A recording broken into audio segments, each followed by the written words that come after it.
You wanted the best. You've got the best podcast. The hottest podcast in the world.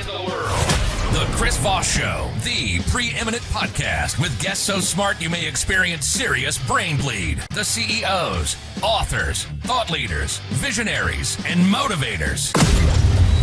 Get ready. Strap yourself in. Keep your hands, arms, and legs inside the vehicle at all times, because you're about to go on a monster education roller coaster with your brain.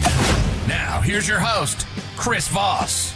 Hi, folks. Chris Voss here from the ChrisVossShow.com. The ChrisVossShow.com. I just felt like singing it with the opera chick. It's a classy show when they hire an opera chick to come in and do the audio bit. Of course, for 15 years, I've gotten tired of saying it. So we finally hired someone 2 weeks ago. So there you go, folks. We're spending big money on this show to hire opera singers. In fact, there's a rumor that we just might make the whole show an opera show, where both myself and my guests have to do the whole show in operatic fashion and wear ballet shoes. And they have to sing all their answers, and I'll have to sing all the questions. So there you go. For 15 years, we've been bringing you the smartest minds, the most brilliant people on the show. The billionaires, the CEOs, the authors, the Pulitzer Prize winners, the astronauts, you name it. We've brought some of the most amazing people on the show, and we're bringing it to you 3 to 4 times a weekday, 15 to 20 times a week. If you're not keeping up, remember, we're seeing some low scores on Saturday. So some of you are failing the test that we keep putting out. So see if you can play catch up. Quit your job, leave the wife and kids, whatever you need to do, just so you listen to every podcast we're putting out every week. I'm just kidding, folks. You can listen to half of them, but I don't know. Maybe you should leave the wife and kids. I don't know. We work it out with your psychiatrist. But that's why we do the show, so people learn about human nature and stuff. Go to goodreads.com/Chris Voss, LinkedIn.com/Chris Voss, YouTube.com/Chris Voss, and Chris Voss 1 on the tickety-tockety over there with the kids. Today, we have an amazing multi-book author. He has put out his latest book called The Rigor of Angels. Borges, Heisenberg, Kant, and the ultimate nature of reality. Wait, we're going to talk about reality today? Wow, I don't know if I'm ready for this, but I probably should be living in reality. But as you know, I don't know. There's a joke there somewhere, but I'm not going to get into it. August 29th, 2023, this book came out. William Egginton is on the show with us today. He is a prolific author, writer of over 10 books to his credit or more. He's probably got some in the can he's working on too. So I'm just going to give him a plus credit. William Egginton is the Decker Professor in Humanities, Chair of the Department of Modern Languages and Literatures, and Director of the Alexander Grass Humanities Institute at Johns Hopkins University. He's the author of multiple books, including How the World Became a Stage. Wait, was it Shakespeare that made that happen? You have to read the book to find out. Perversity and Ethics. I think that's a book he wrote about me in Vegas. A Wrinkle in History, The Philosopher's Desire, The Theater of Truth. That's clearly not in the House of Representatives. In the let me correct that right. In Defense of Religious Moderation, The Man Who Invented Fiction, and more. We could go on and on. He's written so many books. People go on Amazon and just punch the buy all button. Welcome to the show, William. How are you? I'm doing really well, Chris. Thanks for having me on the show. Thanks for coming. We certainly appreciate it. Give us a .coms. Where do you want people to find you on the interwebs and stalk you? So WilliamEgginton.com. That's probably the easiest way. There you go. Simple and easy. And you can find everything there, folks. So what motivated you want to write this latest book, Bill? I've been writing and thinking about the issues that are in this book, which have to do with philosophy, poetry, the relationship of both with theoretical physics for the last 30 years. And bit by bit, it started coming out, and it was a book that had to write itself. So, been teaching on it as well. Awesome sauce. So this is something you teach in your university courses, talk about these gentlemen? That's exactly right. Yeah. So we teach now at Hopkins every fall, introductory seminar for first-year students called the First Year Seminar Series. And I'm teaching on this right now, Poets, Physicists, Philosophers, and the Ultimate Nature of Reality. Cool. So give us a 30,000 overview of the book and what's inside, if you would. So 3 amazing thinkers from radically different fields, one a poet, another a philosopher, a third a physicist, all converge on a fundamentally similar idea about space and time and the ultimate nature of reality, and do so without ever having known each other, without ever having read each other's work. And that idea is it's behind everything, and it's been there for 2,500 years, and people just really haven't been able to articulate it until these three men come along and do so. So for those people who don't understand, what is the nature of reality? Why are we studying this? Why is it important? Give us a foundation for those of people like me who flunked second grade. So when we think of reality, as most of us do, and why wouldn't we, as just something that's out there completely independent of our interpretations of it, one of the problems is that we are actually already forming it in our mind in certain ways. But when we form that reality in our mind, that it's extended in space, that it endures in time in a certain kind of methodical way, in fact, what we're doing is we're taking a very specific way that human beings have of inhabiting the world and projecting it out into the world the way the world is in of itself. This works for us most of the time, but when we try and do deep science, when we try and do deep philosophy, when we try and think at the borders of what's thinkable, we end up making serious mistakes. And that's what each of these thinkers ended up figuring out. So it's important to get out of our own mind, the stuff we believe, where we sometimes some of us, especially me, probably live in their own private Idaho, and you form your own perceptions and biases of the world. But in reality, that's not many times what the world really is. Is that a kind of where we were going down the right path there? That's one of the ways of thinking about it. But really, in some ways, it's even more fundamental than that, because these we can take an example like Albert Einstein, one of the most brilliant, if not perhaps the most brilliant mind of the 20th century. What this book goes into in some depth is how even with a mind that brilliant, he was still managed to import certain expectations that he had about how the world should be at its most fundamental level into his science. And as a result, he ended up in really important areas getting things wrong, even though a lot fewer things wrong than most people would. There you go. So why did you pick these three gentlemen? And was there more? Did they maybe not make the list? You had to kind of cut them, like Pluto got cut off of planets. You're like, well, you're not making the cut there, buddy. There was a big casting, and the casting went on over years and years and years. I got to tell you, as I decided, maybe 5 or 6 years back, this idea that I've been teaching about in courses like The Cosmic Imagination, that I've been writing articles about. I think the first article that I wrote on the subject went back 25 years ago. I said, this has got to be a book. It's compelling. It's interesting. Who am I going to include in it? And yeah, you're absolutely right. The first outline for the book ended up with 12 chapters, each of them dedicated to a different thinker. And it was, in some ways, it was true to what I was trying to do, but it was also all over the place. And so I really had to pull all the way back. And I did at first, and I decided I'm going to try and do all of these ideas through one person. And that was actually reeling it back in way too far. And then I realized about 10 years ago, I had published a piece in the New York Times, in the philosophy section of the New York Times, called The Stone.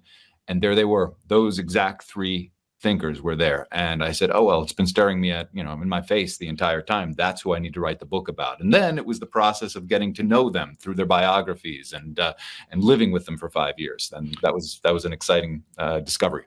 There you go. So can you give us kind of a tease out on all three of these people, what they did and why they were important, and for the lay people out there who aren't, I mean, we spent like time like you and I have on Kant, at least 50,000 hours.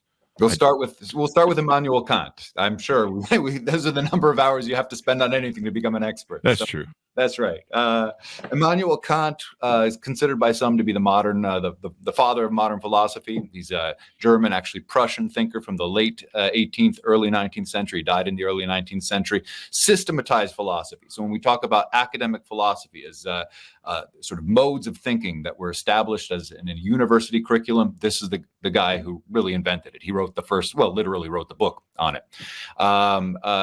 That's the earliest character, chronologically speaking. Then I've got the two others. A physicist, Werner Heisenberg, was the inventor in some ways. I mean, many people contributed, but made the most important contributions to the development of what's called quantum mechanics and quantum theory, which is in some ways, really the most successful scientific theory of the 20th century, perhaps of all time.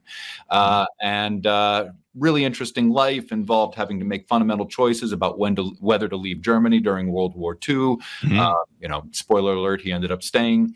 Got into some interesting debates with Oppenheimer, about whom a big film was just released this summer. In fact, has a caveat. What do you call it? A cameo appearance. A cameo appearance in that film. Yeah. Mm-hmm. And then Jorge Luis Borges, a Argentine poet and short story writer. People who are just into fantastic literature, in particular of the 20th century, turned to him as a kind of beacon. He was not a Nobel Prize winner, and many people say that's kind of the most amazing thing of all, because he inspired so many Nobel Prize winners throughout the world, especially in Latin America, but throughout the world, with his style of story writing, which is boundary breaking, which is hard to place. And so these three characters had all sorts of interesting quirks to their life stories, and it became a really fun journey for me to both tell all three of those life stories, but then weave them together into this one big book. Wow. So what are some ideas that you discuss in the book that can impact the way an average person perceives their daily reality? Those of us who flunked second grade. Those of us who flunked second grade. I mean, one of the things that's going to hit us first of all, and the most amazing thing, is learning about. Well, I try to use the book to teach both the basic ideas of quantum mechanics, but also relativity. So the twin theories of the 20th century century physics. Quantum mechanics is mind bending, to say the very least. It's the idea that at its smallest level, the constituent particles that make up the world simply don't behave the way that larger particles do. And I'm not just talking about they do weird things. It's more than that. They actually seem to violate the most basic laws of logic for us. So when you measure a fundamental particle in any given place, it is false to say that when it went from point A, where you first measured it, to point B, that it took a particular path to get there. That's been proven now. All three Nobel Prizes in physics that were given out last September were given to people whose experimental work since the 1980s have established that. But it was already being established at the time that Werner Heisenberg did his work in 1925 and 1927, his most fundamental work. This is mind-blowing if you think about it. It means that if this were true, what happens at the quantum level, if it were true of objects that are large, like baseballs or airplanes or something like that, when we encounter them after a period of time of not having seen them, they literally took every possible path or no path in order to get to where we measure them. And as weird as it sounds, that's what happens at the quantum level. There you go. With Heisenberg, was it hard at the time to include his meth lab sort of design? Does he ever say my name in the book? No, I'm just kidding, people. That's a Breaking Bad Heisenberg. Yes. That's a whole different show. Stop it. So Borges, I'm not even saying that correctly, right? With an H sound, Borges. Borges. Okay. Yeah, there you go. Perfect. He's a literary figure. Yeah. Heisenberg's a scientific one, making the meth. No, I'm just kidding, people. Stop it. Don't make a cult. And Kant's a philosopher. It's kind of interesting that you took and merged those. And how do you make that? How do you cook that mix? Since we're on a Breaking Bad callback joke, the way you cook it is you think about what is the implication for each of these thinkers, writers, philosophers, scientists, for what we take to be reality itself. Like we were just talking about in the case of Werner Heisenberg, there's implications when you think about, oh, wait a minute, down at the most small level, the world isn't behaving the way that we think it's behaving. Well, there's also implications for philosophy. That's a philosophical question. When we ask, what is the world as it is when I haven't measured it, when I haven't thought about it? What is the difference between me, a being who lives in a body in a particular way and has to think about the world, right? What kind of steps do I have to take to start being correct about my presumptions and assumptions about the world the way it is out there? You mean I can't just default to whatever I want and just make it up as I go along and just assume that? There are people who believe that, Chris, but this book is not for them, or at least it is for them, and it's trying to prove them something else. And that plays into my next question. Yeah. In today's world, we live in this world of alternative facts. Right. We see a lot of attacks on truth. We've had there's authors that have written books that I think described it well, where it's the death of expertise. And everyone's an expert in everything. Narcissism is on a global rise, at least narcissistic tendencies, let's put it that way. Really tired of people saying that everyone's a freaking narcissist at this point. It's only 5% of the population, people, come on. But there is tendencies, I think. Social media certainly has contributed to a lot of those tendencies.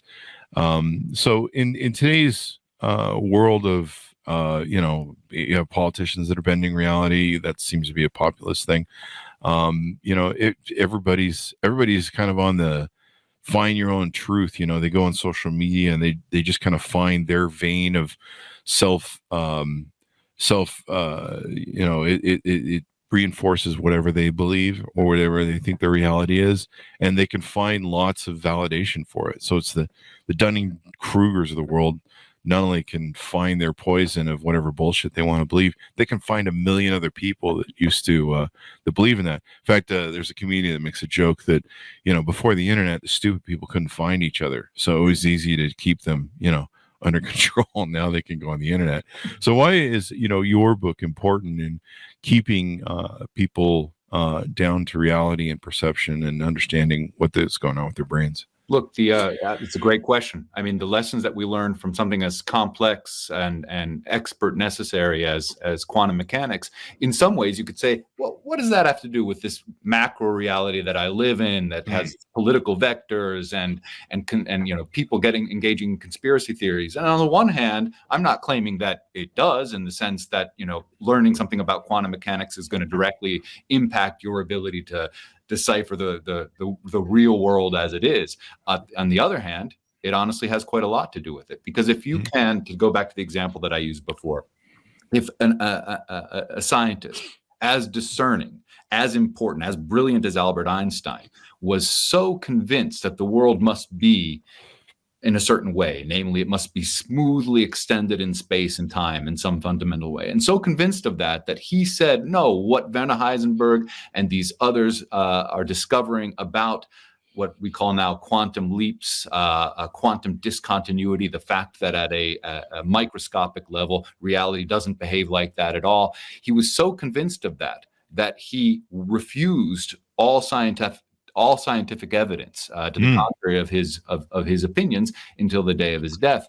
If that's the case for someone as brilliant and as discerning as Einstein, how much more likely is it that confirmation bias of that sort is going to work for us mere mortals as we kind of venture out into the fraught world of politics, and as you say very correctly, can find almost any depiction of reality that will fit our bias that we're confirming it to out there on the internet.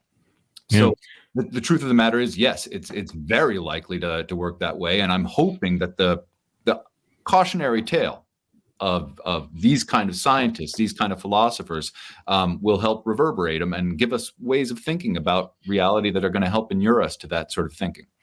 Let me ask you if this plays into what you're talking about in the book and these gentlemen. The one thing I became aware of and started focusing on, and partially this came from business innovation and trying to come up with ideas, and of course realizing that I'm not the corner of all the great ideas in the world, which is most of them, but not maybe that, right? Yeah, at least 9 out of 10. Right. I also have narcissism down really well. I tell this to my young nieces and nephews because that are coming of age. When I sat down one day and I said, what should I tell them that's important to know? It's important to watch for in life. And I there's an axiom I use of 3 things that are important to watch for in life: the things you know, and those are the things you know, right? There's the things you don't know. So like, I don't know trigonometry or geology very well. I know that I don't know that, and I really don't give a shit. Number 3 is and think other people that do. Number 3 is minding the things you don't know that you don't know, searching and seeking them out and trying to find them. And because those are the ones that usually come right out of the blue and smack you in the face. And you're like, I didn't know that, whatever. Those are the things that usually hit you. And so sometimes searching for them or trying to educate or expand your reality, as you say, is this factor, what I just say, my little formula, does that factor into what you're talking about in the book as well? I think it does factor, and I think it's really great advice, not just for your nieces and nephews, but for all nieces and nephews out there, right? I mean, is learning to keep some portion of your consciousness focused on what it could be, what realm of reality could be out there that you really don't have any idea about. Mm-hmm. And that presuming that you do have some idea about is likely getting things wrong. Mm. So it's about, for scientists or philosophers, but also for those of us just walking around trying to deal with the world as it is, as we find it, it's about intellectual humility. It's about waiting to see. It's about,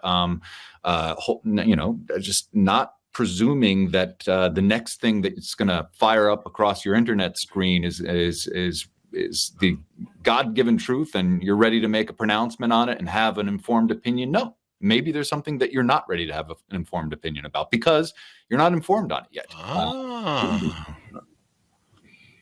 I like that. I like that because that's how I try and approach ideas nowadays. I'm like, wait, let's not jump to conclusion. Let's not pull the Dunning-Kruger.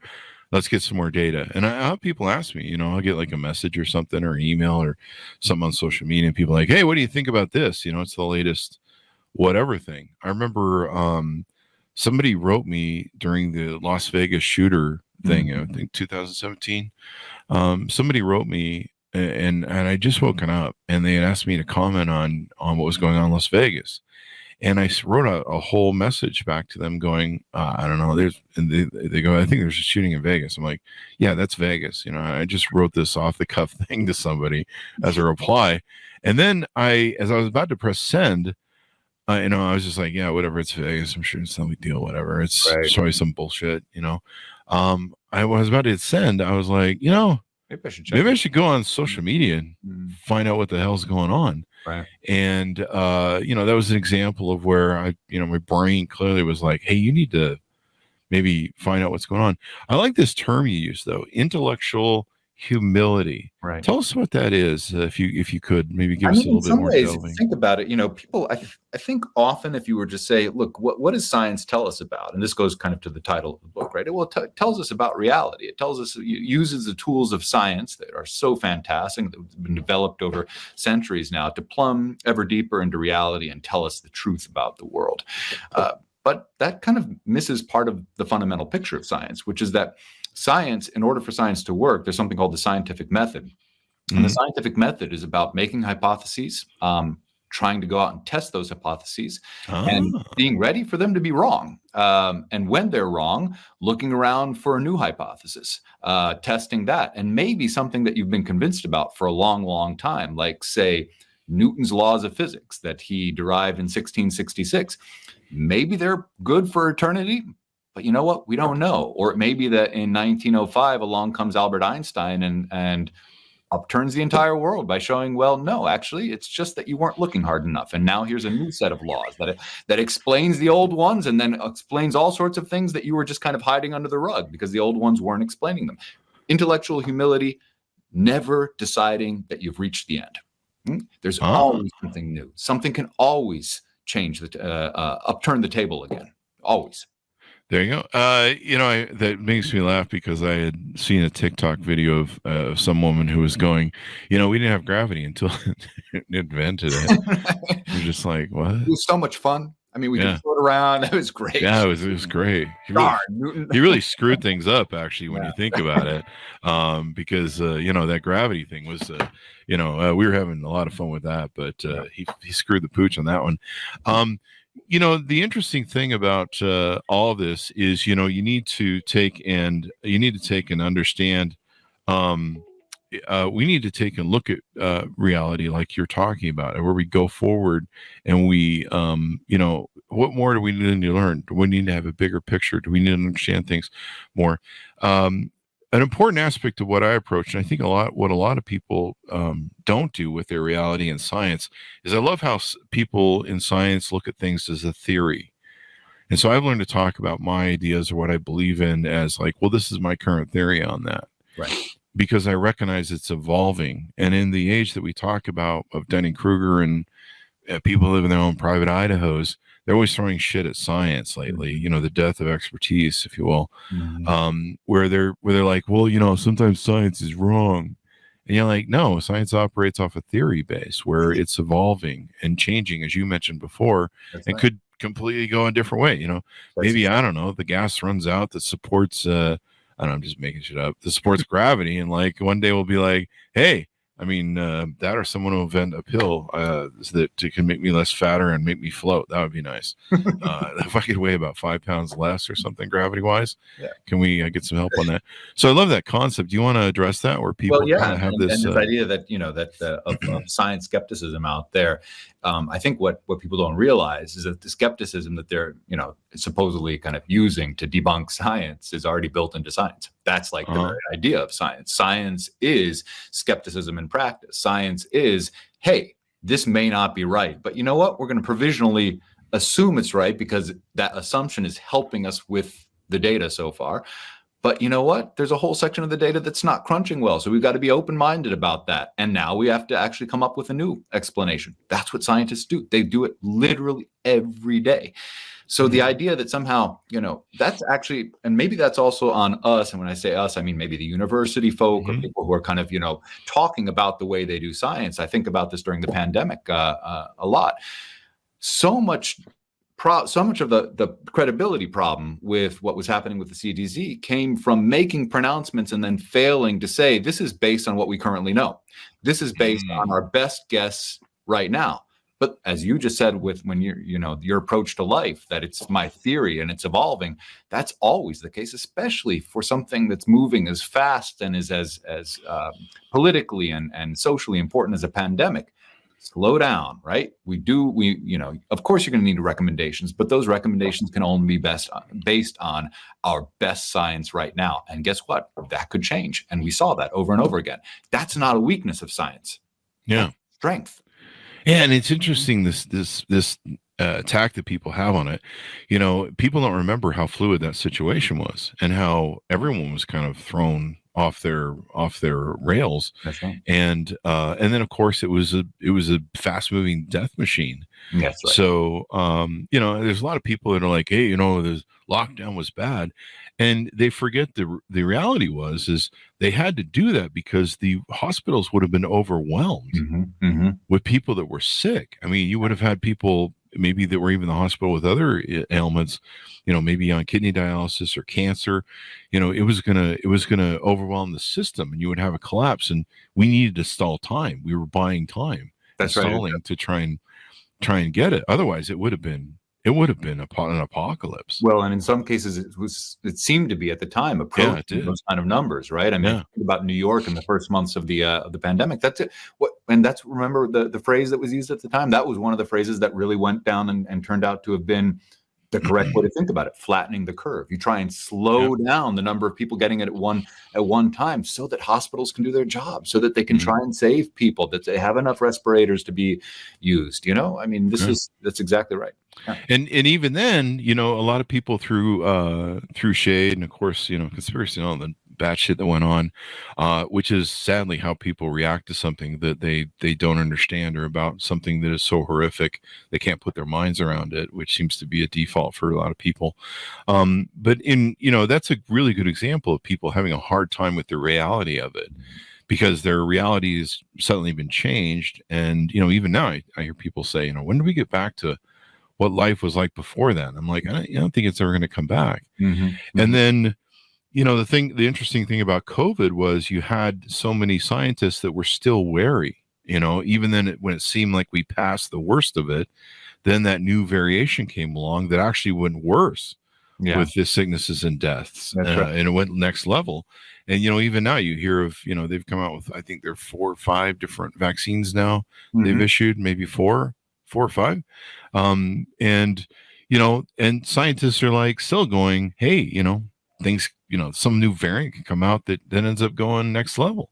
It's very likely that we'll have to, that every year we'll see a new, at least slightly adjusted version of the vaccine, which has, been the status quo for influenza vaccines for some time now. Yeah. What you were talking about before, and I think this is an extremely important point, our kind of investment in a very solid, absolutely confident belief in a notion of reality that this is the way that it has to be is also a defense mechanism. It's a defense mechanism against uncertainty, against an uncertainty that's sort of, in some ways, you have to think about it, built into our ability to know the world. And that kind of gets us back to both, well, very specifically, Werner Heisenberg, the principle that bears his name is called Heisenberg's uncertainty principle.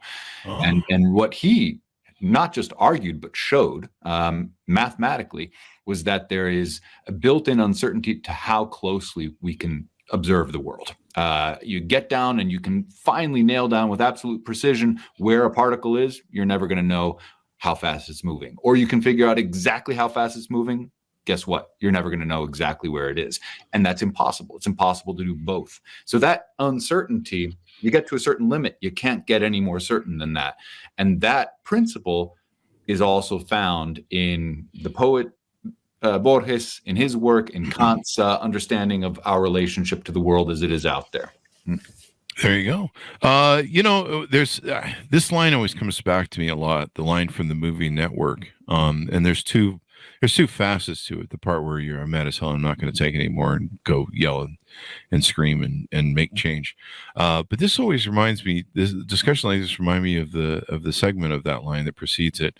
Where he talks about, we sit in the house and slowly the world we're living in is getting smaller.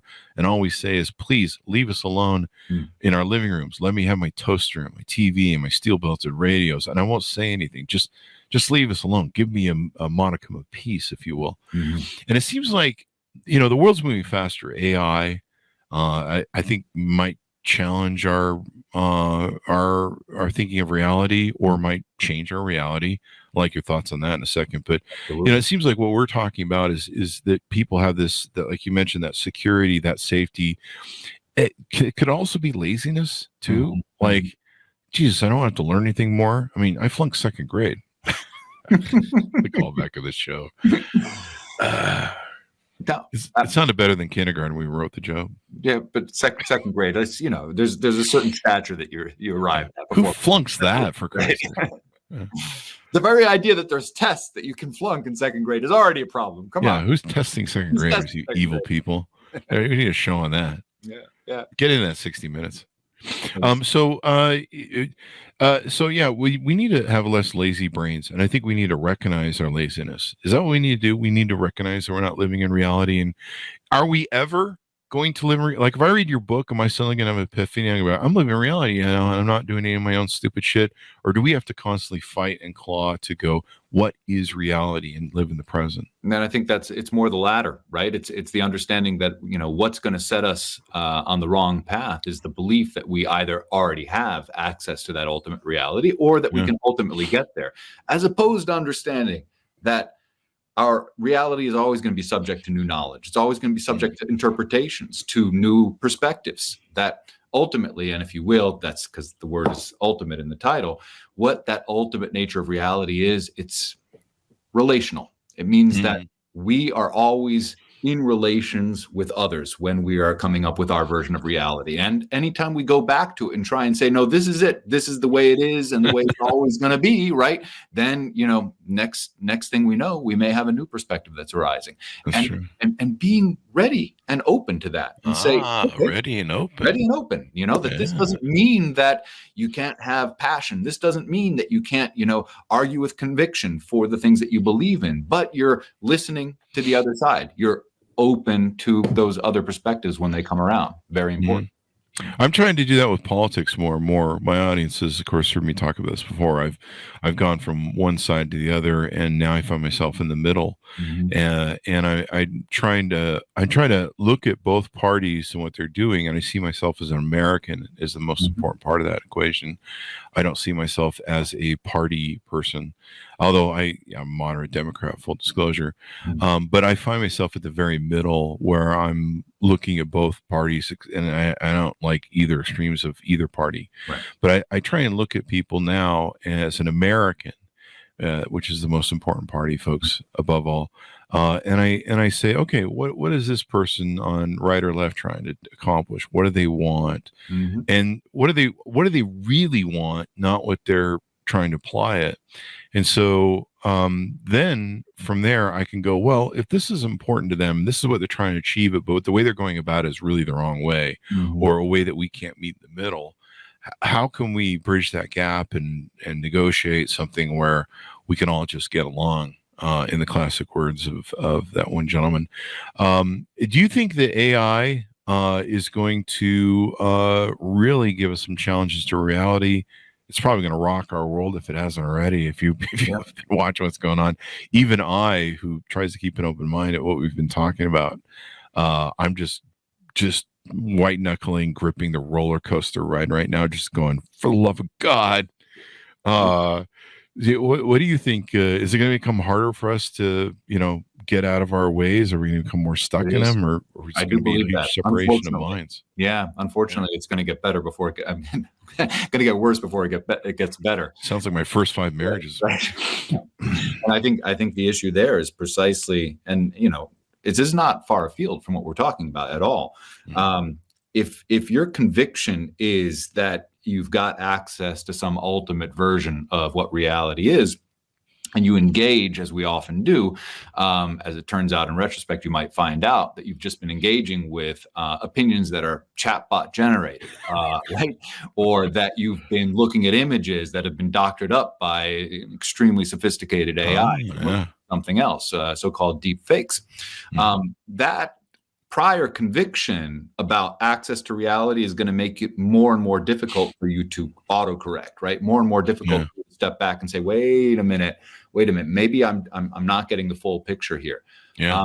This idea, the self-questioning of maybe I'm not getting the full picture, this couldn't be more important in an age when political opinions can be flash generated and spread like lightning around the internet, when they can be backed up by, let me talk to this image generator and say, make me an image of such and such politician with the face of this doing the following action, right? I mean, that's what AI is capable of. And the fact that we put so much credence in our prior convictions before getting into conversations makes it all the more difficult to debunk lies that spread faster and faster these days. This is why people who are in this field and thinking about cybersecurity and thinking about divisiveness in the internet talk about pre-bunking instead of debunking, right? Giving you a kind of, if you will, almost philosophical inoculation that leads you to ask these questions prior to being exposed to them. Mm-hmm. It was it Churchill says light gets around the world. I think it's cited to several people, but light gets around the world, halfway around the world before the truth even gets up out of bed or something like that. Yeah. And with deep fakes, as you said, deep fakes, AI, it's going to get crazy, man. I see Joe Rogan, who of course is the #1 podcaster in the world. I see on TikTok all the time, they're constantly deep faking his voice. You can tell because you watch the lips. Yeah. And of course you're like, this doesn't seem like something Joe would do on a show. Mm-hmm. And like I see advertisers, these aren't big reputable advertisers, but advertisers, hawking some weird ass product. Right. I see them, that's how I know it's not. I'm pretty sure he didn't do that on a show because he should have gotten paid for it. Mm-hmm. But you'll see it's become really popular to deep fake him, and they'll use it for everything. They'll use it for all sorts of disinformation, philosophy. We're those of you watching the video 10 years from now, we're right now in the midst of Israel's 9/11 with a massive, horrific attack from Hamas, and the back and forth. And in these last few days, we've seen this this rocket that exploded that killed 500 people-ish at the Gaza Strip hospital there, and the blame has been going back and forth of who it was, and very quickly it was blamed on Israel because they were bombing the Hamas in Gaza. But there's all sorts of different accounts that are going on now. It seems there's a few different versions. I was on TikTok earlier today, and somebody had some whole sound analysis version that I don't know. I'm questioning what the agenda is there, and I've had to kind of take a pinpoint on it because people have asked me, "What do you think about this?" And I've had to go, "Hey, I need to not read knee jerk to whatever." I mean, there's a whole post analysis people are going to do with this between scientists and governments, and you don't know who to believe anymore sometimes, really, when it comes down to it. If you've read enough CIA statements on anything, maybe the U.S. government sometimes does spread disinformation. We all do, I guess. But we're living in that time where information moves fast, and you need to maybe take a step back and go, I don't know, maybe we should figure it out first. Chris, thank you so much for saying that. I mean, I couldn't agree more. It is really, the faster information is going, the faster those lies that Churchill talked about fly around the world, the more it's incumbent on us not to make decisions like that on at the moment that someone tells us we have to make a decision. No, wait a minute. This is going to evolve. We know it's going to evolve, right? Fact checking has to be involved. The fact checking of the fact checking has to be involved. And what's really the case that you were just talking about, just so illustrative about that, is that every single one of those moments was characterized by someone saying, I got the truth. This is it. I know it now, right? Death of expertise. Right? I'm 100% certain now. Everyone's an expert. Right, exactly. Everyone's an expert. No, how about not being an expert, but trusting that, and not just trusting, investing in the idea that, news sources that fact check themselves and say that they're wrong are probably not a bad thing, right? Yeah. Go back and say, hey, I've got a whole section of my payroll is dedicated to proving me wrong. That might be a good thing. And that's in some ways what I was saying before about science. That's the point of science. When we do an experiment, the whole point of the experiment is repeatability, right? So do it again and wait for the falsified version. Wait for the version that comes out and says, wait a minute, we didn't get those same results. And you know what? You don't hide that you put that forward and you say, explain why it didn't come out this way. Yeah, the news media has a challenge with that these days. And I think it's the same with science. It's the death of expertise. Everyone's an expert on everything. I meet people now that, they'll tell me something and I'll be like, and immediately you'll be able to go, you're getting your news and your politics information feed from memes on TikTok, aren't you? Right. And they'll be like, well, yes. Yeah. Why wouldn't I? Right. I found some guy. And, we have a lot of great journalists. We have Pulitzer Prize winners on the show. We've had, brilliant people like yourself who put in tens, maybe hundreds of thousands of hours of digging and playing with these ideas, exploring them, researching them is the word I'm looking for. Good. And, there's peer review in science. There's peer review in news, where, sometimes when a news channel does get it wrong, we're human people. I don't know if you check lately, but we are not infallible. Although some people think they are, maybe me.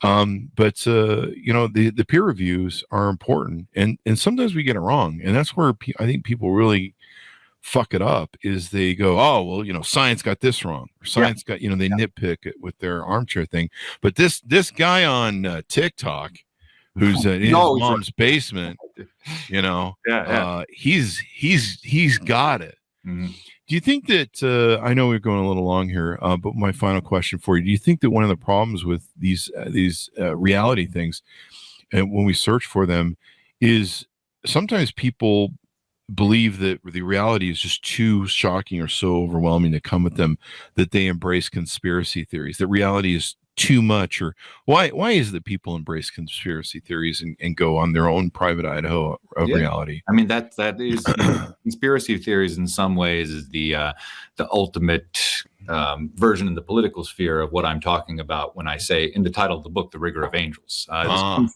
from a Borges story, and it's a story about a conspiracy theory, about a vast conspiracy theory that sort of takes over the world. And the point of the story is that it actually ends up changing reality, seeping into the world and changing our objects and our physical experience of them, because the conspiracy is so strong, because it's so convincing, because the rigor that it reveals in the world is so captivatingly simple and pure and perfect that everyone ends up falling in love with and believing it. Borges' point, and that's where the title of the book comes, is that humanity, as he says in that story, forgets and forgets again. There's a rigor out there, but it's not a rigor of angels. It's a rigor of chess masters. In other words, it's a rigor that we created for ourselves, and then we turn around and we're surprised to find it in the world, and we attribute it to something even grander than ourselves. So conspiracy theories are something we're very natural and good at, right? We think that the world is kind of created in a certain way, and we're very attracted to those. We're very attracted to that all-encompassing, simple explanation that's going to make us not have to do all the fussy work of figuring out all the details, right? Don't the details. It's all written out here, and you're never going to have to think about it again. but science tells us something else. You're going to have to think about it again and again. And after that, another time. You're going to have to keep on doing it. And that last tell-all, that story that's going to explain it all, it's never going to come up. You're always going to be looking for something else. Yeah. You see it in the 9/11 conspiracies. I remember my approach to 9/11 was actually assisted in my political journey too. I was, a capitalist. I still am a capitalist CEO and runner of business, and felt like I was in the right party for that sort of thing. And then 9/11 happened, and I questioned my reality. I'm like, wait, I thought we were the greatest country in the world, and yada yada yada. All this stuff I've been sold. Why do people in the world hate us, and what's going on there, and why are they attacking our stuff? Other people wanted, and actually changed my politics and changed my outlook on the world, and trying to have a more world view, trying to understand my reality, not my reality out there more. And some people took a shock to it, where the horror was so unimaginable and overwhelmed. I think it might have been easier for them to close down and go, well, it was the alien, whatever sort of BS they made up. John F. K., our current president, I'm sure knows from the QAnon people. Don't do that, people. So any thoughts on that? I don't know, as we go. Absolutely. It's this fear in the face of the shock of reality that, because reality, weird things can happen. Something new can happen at any point. But if it really then undermines the way that you have been thinking about the world systematically for so long, I guess there's broadly described two different ways that you can go about dealing with that experience. One is to retrench, react in horror, kind of just excise any of that newness out of the world. And the other is, to say, well, wait a minute, maybe there's something about the way that I was thinking about the world that needs adjustment. Maybe I've got to open up and change a little bit. And so I'm hoping with this book, with all the stories that are in it, with the philosophy that's in it, with the science that's in it, that I'm going to be trying to convince people to take that latter approach. There you go. And maybe we can help address conspiracy and what goes on with the lazy brains of Dunning-Kruger in the world. Final pitch out to people to buy the book and your .com as we go out. So the .com is williamegginton.com, and the book, The Rigor of Angels, is really about everything that Chris and I have been talking about. And it's also very much a fun read. It should be filled with stories and should be a page turner. So I hope you tune in. There you go. Order up the book, folks. We need more smarter people in the world, because there's, what is the old line from George Carlin? It's my favorite line. Think how dumb the average person is, and realize 50% of the people are dumber than that. Don't be one of those people. We need more smarter people. We need more people living reality as the world that goes different there. Thank you very much for coming on the show, Bill. We really appreciate it, man. Very insightful. Thank you so much, Chris. It was really a pleasure. There you go. And come back for your future books. We'd love to have you as well. I'm sure you've got some other great stuff cooking on the thing there, but continued success with this book. Thanks so much for tuning in. Go to goodreads.com/Chris Voss, youtube.com/Chris Voss, linkedin.com/Chris Voss, and expand your reality there, and sign up for the newsletter on the LinkedIn newsletter. You go to Chris Voss 1 at TikTok. Thanks for tuning in, folks. Be good to each other. Stay safe, and we'll see you guys next time.